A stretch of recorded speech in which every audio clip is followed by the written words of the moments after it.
नमस्कार, आज की खबर में आपका स्वागत है। मैं हूं आपके साथ शिखा मेहरोत्रा।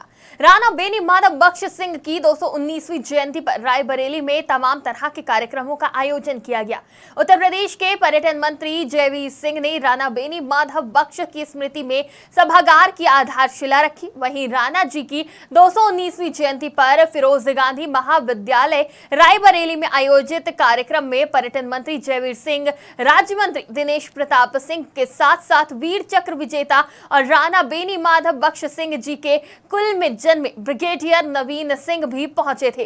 वीर चक्र विजेता ब्रिगेडियर नवीन सिंह से हमारे वरिष्ठ संवाददाता पंकज तिवारी ने बातचीत की, आप भी देखिए। वीर चक्र विजेता ब्रिगेडियर नवीन सिंह इस वक्त हमारे साथ मौजूद हैं। इनसे बात करते हैं। सर, आज रायबरेली को एक और सौगात मिली है, कैसे देखते हैं इसे आप? ये पूरे शहर के लिए और इस पूरे इलाके के लिए इनफैक्ट बहुत ही फ़ख्र की बात है। एंड एज ए सोल्जर, इस तरीके के जो महान योद्धा थे, प्रथम स्वतंत्रता संग्राम से लेकर के जब तक हमने स्वतंत्रता अर्जित की, ये हम लोगों के प्रेरणा के स्रोत हैं। तभी, और मैं तो इनकी वंश बेल हूँ, जैसा मैंने आपको बताया पहले भी, तो हमें तो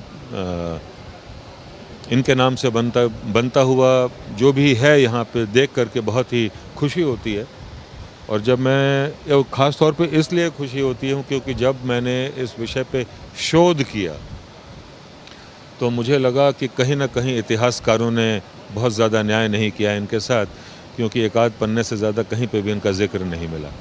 तो ये सोच करके आज जिस स्थिति पे थे और जैसा अब आगे प्रोग्रेस हो रही है इनके विषय पर, ये वाकई हर्षित करता है। सर, भारत में पहले जय जवान जय किसान का नारा लगता था, उसके बाद से जय जवान जय किसान और जय विज्ञान आया। कल विज्ञान का चमत्कार पूरी दुनिया ने देखा, इसे कैसे थे? अब जब पूरी दुनिया ने देखा है इसके बाद तो मैं तो निरुत्तर हूँ इसके ऊपर। हिंदुस्तान, आज का हिंदुस्तान ही कल का विश्व बनेगा।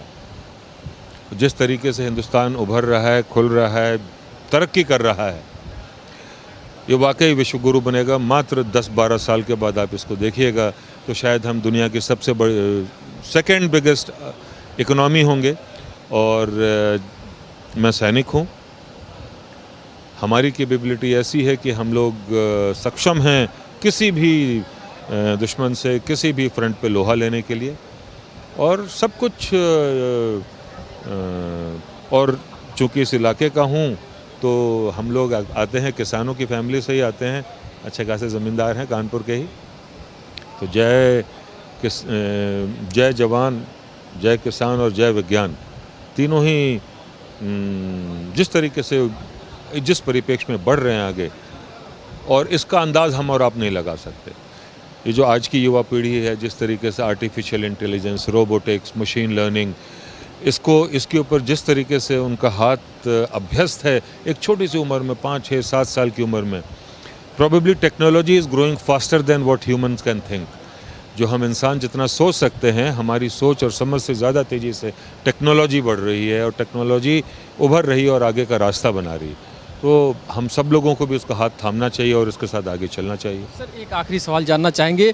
चूँकि देश की सीमा जवानों के हाथ में होती है, सुरक्षित रहती है, आप खुद एक सैनिक हैं, ब्रिगेडियर हैं। पहले पाकिस्तान की तरफ से और चाइना की तरफ से तमाम तरह की कोशिश की जाती थी लाइन ऑफ कंट्रोल को डिस्टर्ब करने की, लेकिन आज स्थिति में परिवर्तन आता जा रहा है, कैसे देखते हैं इसे आप? देखिए, मेरी 32 साल की तकरीबन नौकरी हो रही है। हमने कभी भी खुद को अक्षम महसूस नहीं किया। हमारी सेना में सिर्फ असला, बारूद और इन चीज़ों से ज़्यादा जो चीज़ों की ज़रूरत होती है, कुछ कर गुजरने की तमन्ना। हमारा जो सैनिक है, जिस अनुशासन के साथ वो खड़ा रहता है और जिस शिद्दत के साथ उस देश के लिए नौकरी करता है, उसका कोई पैरेलल नहीं है, उसका कोई समान नहीं है, पूरी धरती पे नहीं है। आपको मैं सिर्फ इतना बता दूं, जैसे अगर कोई मुझसे पूछे कि आप देश के लिए करते क्या हो, काम क्या करते हो, कैसे डिफ़ाइन करोगे?